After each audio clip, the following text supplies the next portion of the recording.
रूस और यूक्रेन के बीच 32 महीनों से चल रही जंग का दायरा अब और भी बढ़ता हुआ दिख रहा है। इस जंग में अब उत्तर कोरिया की एंट्री हो गई है। उत्तर कोरिया ने यूक्रेन के खिलाफ जंग में रूस की मदद के लिए न सिर्फ 10,000 सैनिक भेजे, बल्कि अब अपनी खतरनाक मिसाइलों के जखीरे में से 1,000 मिसाइलें भी भेजी हैं। देखिए,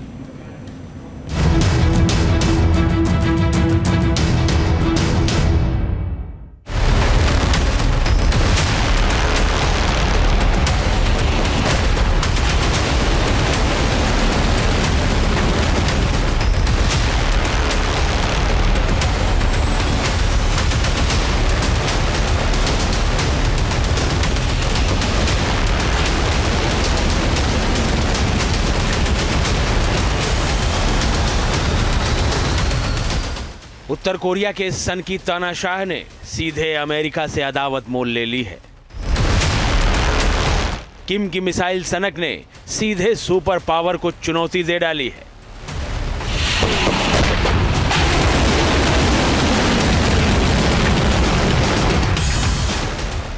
किम ने अपनी एटमी ताकत के दम पर बाइडेन को आंख दिखा दी है। किम जोंग ने पुतिन से दोस्ती निभाई। यूक्रेन में महाविनाश की घड़ी आई।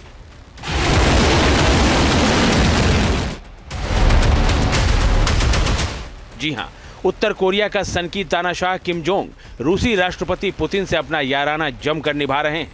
दोनों नेताओं की दोस्ती किस कदर गहरा चुकी है, इसका अंदाजा आप इसी बात से लगा सकते हैं कि उत्तर कोरिया ने पहले यूक्रेन के खिलाफ जंग में अपने 10,000 सैनिक भेजे और अब जंगी मोर्चे पर रूस की मदद के लिए 1,000 मिसाइलें भी भेज दी हैं।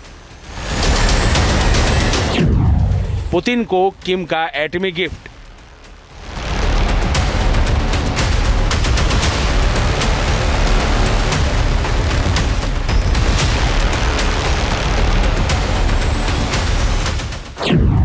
जंगी मोर्चे पर बन गई हिट लिस्ट।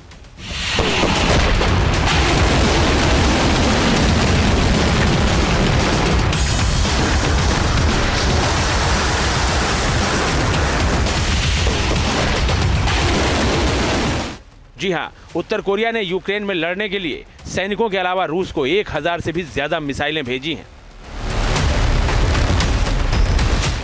उत्तर कोरिया की मिसाइल क्षमताओं के बारे में भले ही एक्सपर्ट्स कुछ भी कहें, लेकिन ये तय है कि इस मुल्क के पास ऐसी ऐसी खतरनाक मिसाइलें हैं जिनसे अमेरिका भी खौफ खाता है।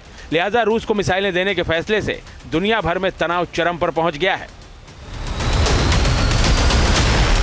अमेरिका को तो इसमें चिल्लाने का हक नहीं है, क्योंकि फ्रांस के और नाटो के ट्रूप पहले ही यूक्रेन में है। इतना ही नहीं, मेंटेनेंस के नाम पे, रिपेयर के नाम पे, सर्विस के नाम पे, ऑपरेशन के नाम पे नाटो के ट्रूप बहुत पहले से यूक्रेन में रहे हैं और उनकी तादाद अब तो अमेरिका और कनाडा और ज़्यादा बढ़ाने वाले हैं। लेकिन फिर भी ऐसा करने से रशिया की टेक्नोलॉजी नॉर्थ कोरिया के पास आ सकती है, और अगर वो टेक्नोलॉजी नॉर्थ कोरिया के पास आती है तो चूंकि ये एक रोग कंट्री है, ये उसका गलत इस्तेमाल कर सकता है। इस किस्म के आशंका साउथ कोरिया द्वारा और जापान द्वारा पहले ही जताई जा चुकी है। उत्तर कोरिया के तानाशाह शासक किम जोंग की मिसाइल वाली सनक से दुनिया वाकिफ है। उसके जखीरे में एक से बढ़कर एक खतरनाक मिसाइलें हैं। आए दिन वो मिसाइल परीक्षण कर उनकी ताकत को परखता भी रहता है। गुरुवार को भी किम ने अपनी निगरानी में अपनी सबसे खतरनाक हवासोंग सीरीज की अंतर महाद्वीपीय बैलिस्टिक मिसाइल का टेस्ट किया।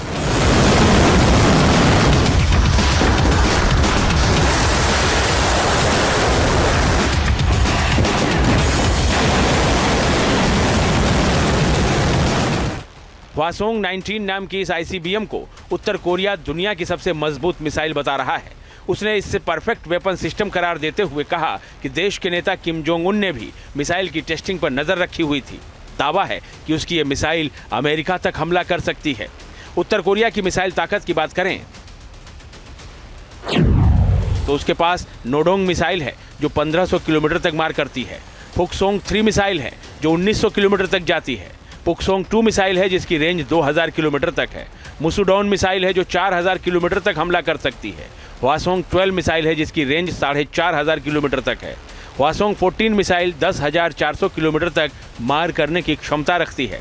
हवासोंग 15 मिसाइल की रेंज 13,000 किलोमीटर है।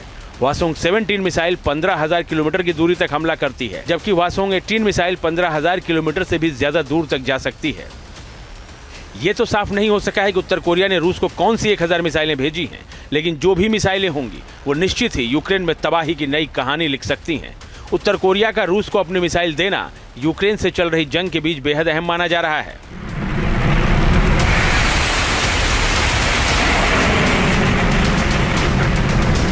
नॉर्थ कोरिया और अमेरिका के बीच में तनाव बहुत बढ़ गया है, लेकिन इसका असर डिपेंड करेगा अमेरिका के होने वाले चुनावों के नतीजे पर। अगर ट्रंप जीतते हैं तो ये तनाव कम भी हो सकता है, क्योंकि डोनाल्ड ट्रंप पहले ही 2-3 बार नॉर्थ कोरिया के प्रेसिडेंट से मिल चुके हैं। अन्यथा की स्थिति में नॉर्थ कोरिया ने अभी हाल ही में एक solid fuel propelled intercontinental ballistic missile का टेस्ट किया है। यानी नॉर्थ कोरिया का तनकी तानाशाह अगर इस मिसाइल का इस्तेमाल करता है तो वर्तमान युद्ध थर्ड वर्ल्ड वॉर के दरवाजे भी खोल सकता है। रूस को 1,000 मिसाइलें दिए जाने की खबर के बीच अमेरिका ने दावा किया है कि लगभग 8,000 नॉर्थ कोरिया के सैनिक यूक्रेन की सीमा के पास रूस के कुर्स्क क्षेत्र में मौजूद हैं। साथ ही ये भी दावा किया गया है कि ये सैनिक यूक्रेन के साथ लड़ाई में रूस की मदद करने की तैयारी कर रहे हैं। अमेरिका ने दावा किया है कि रूस नॉर्थ कोरिया के सैनिकों को कई चीजों की ट्रेनिंग दे रहा है, जैसे तोपखाने का इस्तेमाल, ड्रोन और इन्फेंट्री ऑपरेशन की ट्रेनिंग, जिससे साफ है कि वो इन बलों को फ्रंट लाइन ऑपरेशन में इस्तेमाल करने का पूरा इरादा रखता है। We now assess that there are some 10,000 North Korean soldiers in total in Russia. And the most recent information indicates that as many as 8,000 of those North Korean forces have been deployed to the Kursk region. We've not yet seen these troops deploy into combat against Ukrainian forces, but we would expect that to happen in the coming days. Russia has been training DPRK soldiers in artillery, UAVs, basic infantry operations, including trench clearing, indicating that they fully intend to use these forces in frontline operations. Should these troops engage in combat or combat support operations against Ukraine, they would become legitimate military targets. Now, one of the reasons that Russia is turning to these North Korean troops. America ने रूस में उत्तर Korea की ओर से सेना भेजने के फैसले पर कड़ा ऐतराज जताया है। अमेरिका ने रूस में सेना भेजे जाने के फैसले को संयुक्त राष्ट्र सुरक्षा परिषद के कई प्रस्तावों का साफ उल्लंघन करार दिया है। अमेरिका ने इन सैनिकों को लेकर सख्त रुख दिखाते हुए कहा है कि अगर ये सैनिक जंगी मोर्चे पर भेजे गए तो निश्चित रूप से बॉडी बैग में ही लौटेंगे। Should DPRK's troops enter Ukraine in support of Russia, they will surely return in body bags.